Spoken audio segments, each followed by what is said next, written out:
welcome to the Rob Burgess Show. I'm, of course, your host, Rob Burgess.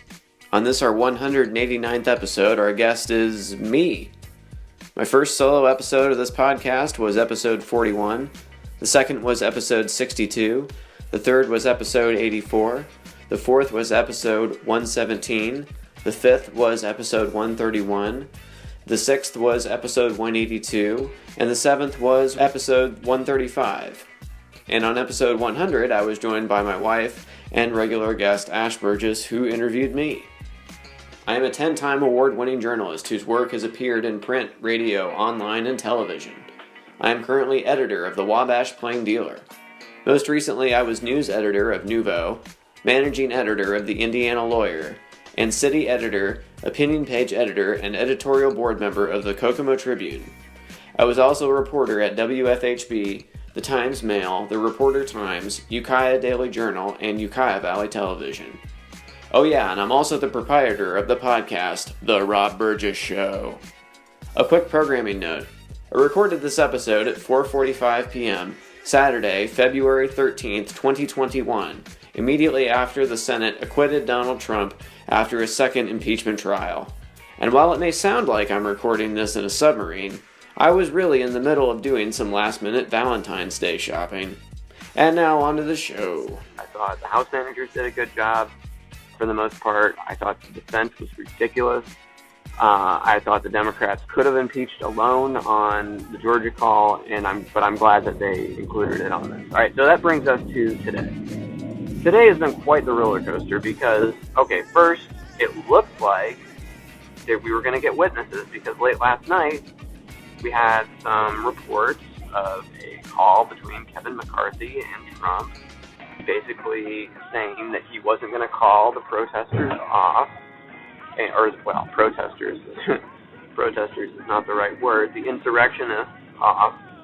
You know, that was pretty damning stuff, and then we had other people corroborating that. It looked like, at least for like an hour or so this morning, we were going to have witnesses because the Democrats, I don't understand this timeline. Okay, so they vote to have witnesses, and then they get to the finish line of calling witnesses, and then they don't have witnesses because the Republicans say that they're going to obstruct, like they wouldn't have done that anyway. And then, they're going on vacation this week? Where else did they have to be? They could have stayed and listened to some testimony. I mean, it's only the future of the country we're talking about here. Someone's going to have to explain the logic of this one to me. They want to have witnesses and then they don't? Why go through all that process of getting everyone's hopes up? And why not call witnesses? I don't get it. I am so flummoxed by the Democrats.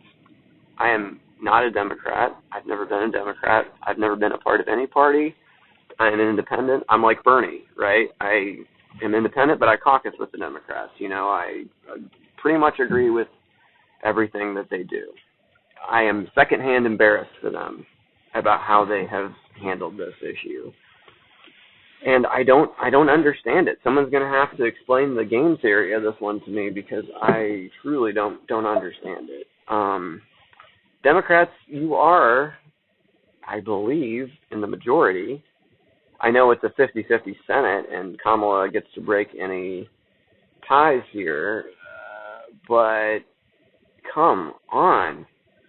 What are people working so hard to put you in power for if you're not going to act like you have any when you do? This is not a great sign, not a great start to your new majority in the Senate there. I don't know what you're running on.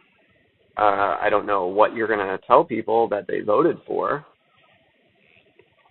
And let's think about what Republicans would do in a case like this, where it was 50-50 and they had a one-vote lead because of the vice president breaking any ties.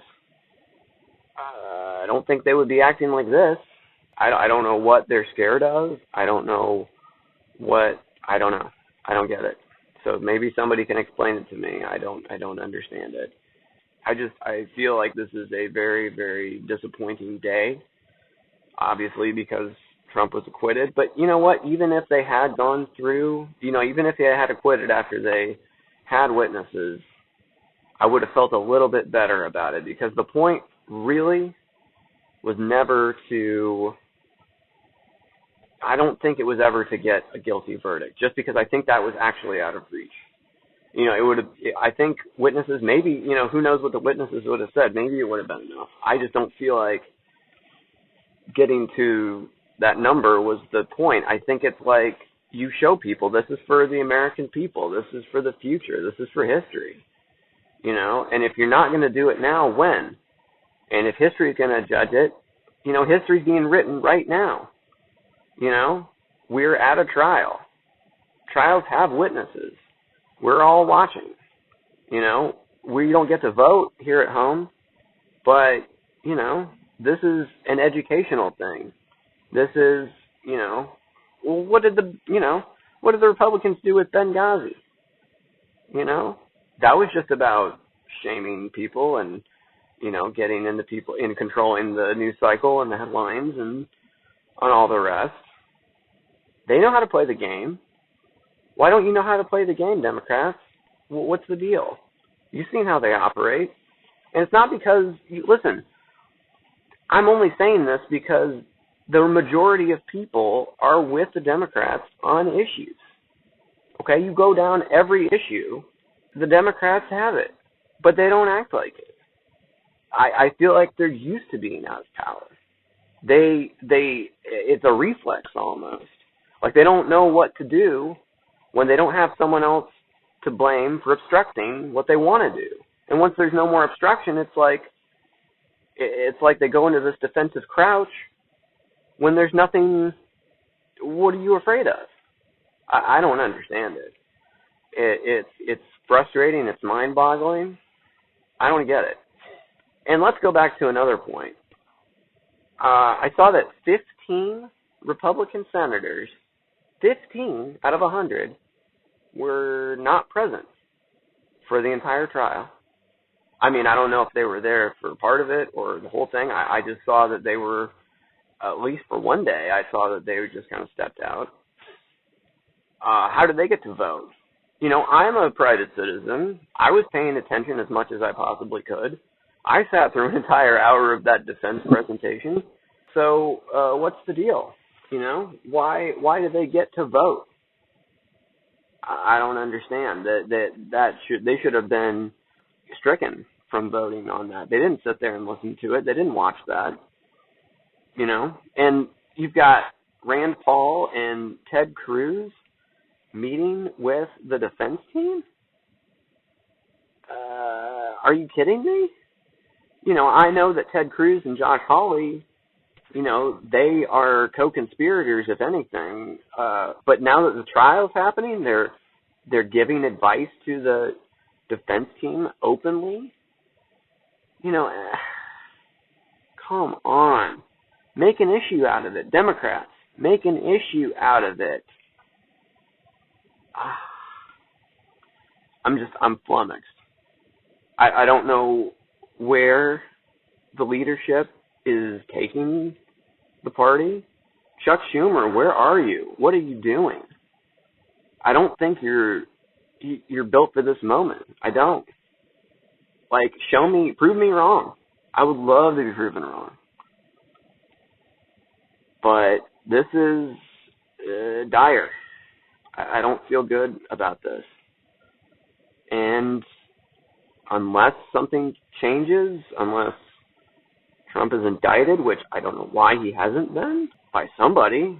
I know that they're investigating in Georgia or the state courts, so on and so forth, and I guess we'll see, but I'm tired of waiting for someone to step up and hold this guy accountable. How does he get away with it for so long? He's not in power anymore. And the Republicans, what are you doing? I know a lot of people voted for Trump, but he lost. Every time he's involved himself in a race lately, Georgia, well, look at what happened in Georgia. You lost both of those Senate seats when he got involved. Why are you still so supine in his presence. And Kevin McCarthy, whoa. Now we find out what was said on that call, but then, you go back in the timeline, 3 weeks later after that call, he's down in Mar-a-Lago, posing for pictures with Trump.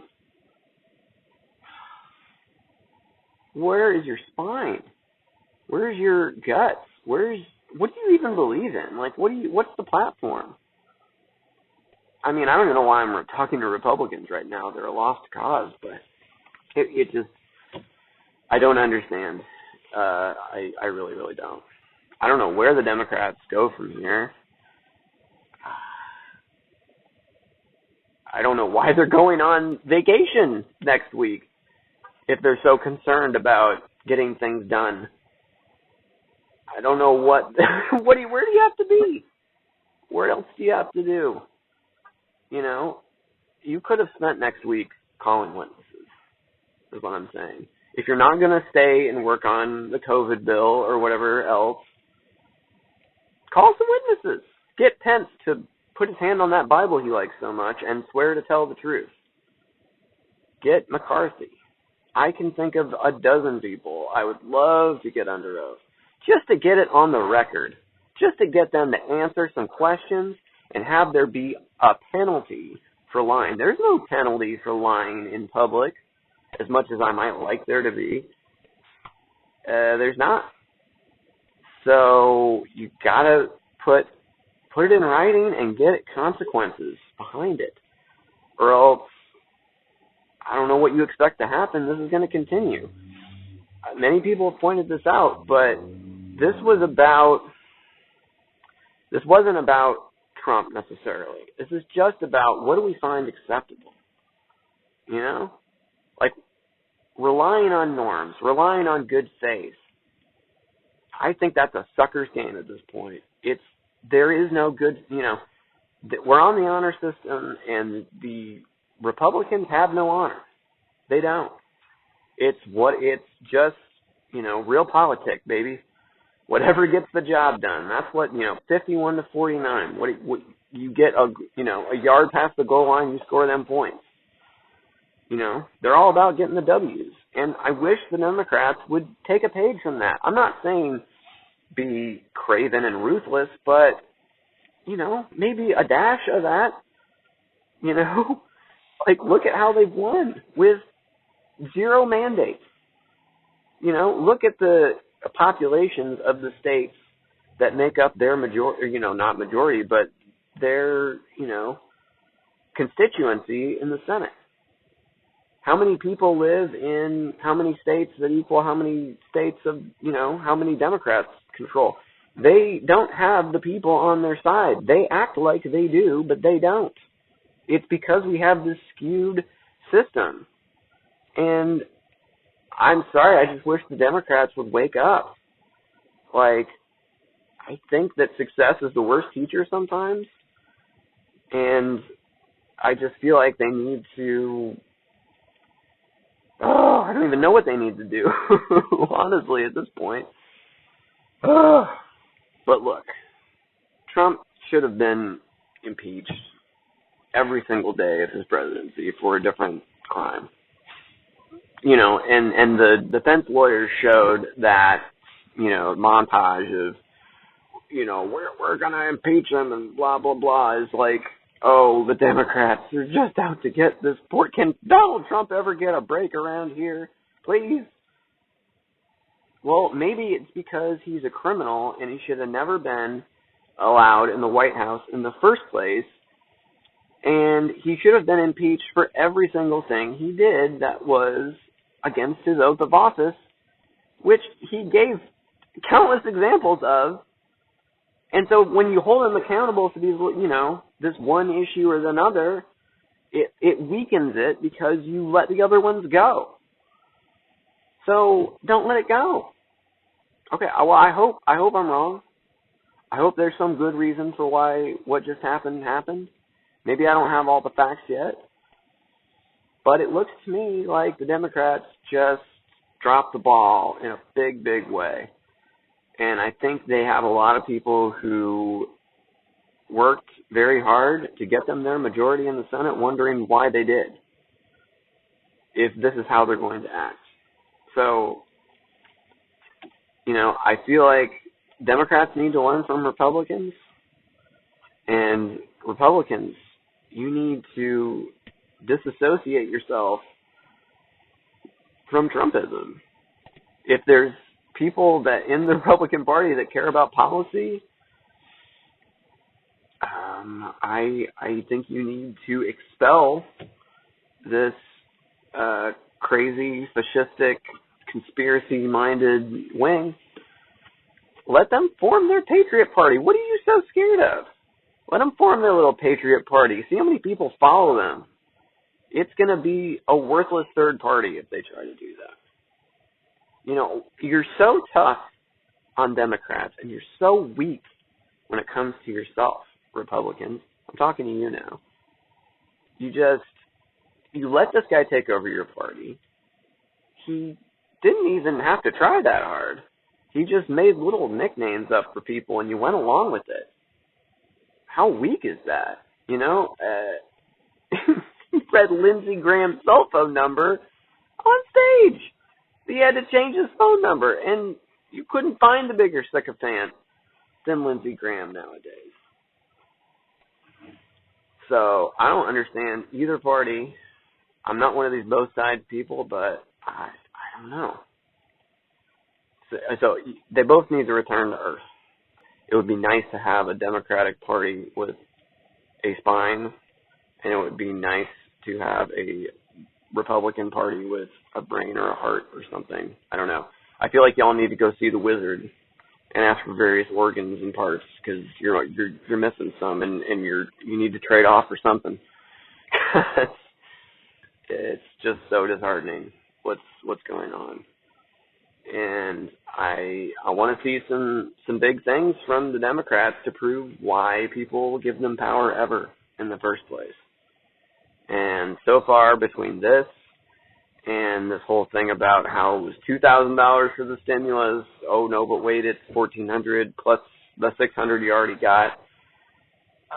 These little things are going to add up, and people are really going to start to take notice, and I think they are. And speaking for myself, I just don't understand it. So maybe somebody smarter than me can tell me what's going on, but I'm flummoxed. So anyway, that's all I have for now. Stay safe, stay healthy. Happy Valentine's.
Join the Rob Burgess Show mailing list. Go to tinyletter.com/The Rob Burgess Show and type in your email address. Then respond to the automatic message. Also, please make sure to comment, follow, like, subscribe, share, rate, and review everywhere the podcast is available, including iTunes, YouTube, SoundCloud, Stitcher, Google Play Music, Twitter, Internet Archive, TuneIn, RSS, and now Spotify. The official website for the podcast is www.therobburgessshow.com. You can find out more about me by visiting my website, www.thisburgess.com. If you have something to say, record a voice memo on your smartphone and send it to therobburgessshow@gmail.com. Include voice memo in the subject line of the email. Also, if you want to call or text the show for any reason, the number is 317-674-3547. Until next time.